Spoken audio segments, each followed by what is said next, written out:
నీ జీవితంలో సంఘానికి ఏమైనా చేస్తున్నావా? దైవజనులకి ఏమైనా చేస్తున్నావా? మరిచిపోవడానికి అసలు ఆయన అన్యాయస్తుడు కాదట. నువ్వు ఆ చేసిన పరిచర్యను బట్టి, నువ్వు చేసిన సమర్పణను బట్టి నువ్వు చాలా ధైర్యంగా ఉండొచ్చు.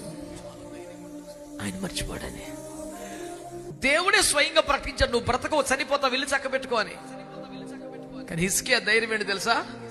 ప్రభువా, నీ ఎదుటి ఎట్లు నడుచుకుంటునో, నీకు దహన బలులను ఎలా సమర్పించాను ఒక్కసారి జ్ఞాపకం చేసుకో అన్నాడు.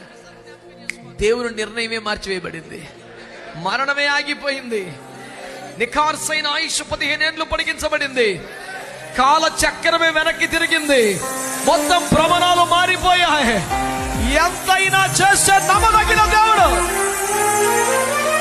నీ దహన బలులు, నీ అర్పణలు, నీ ప్రార్థనలు, నువ్వు చేసిన సేవ పరిచర్య మరిచిపోవటకు అన్యాయస్తుడు కాదు.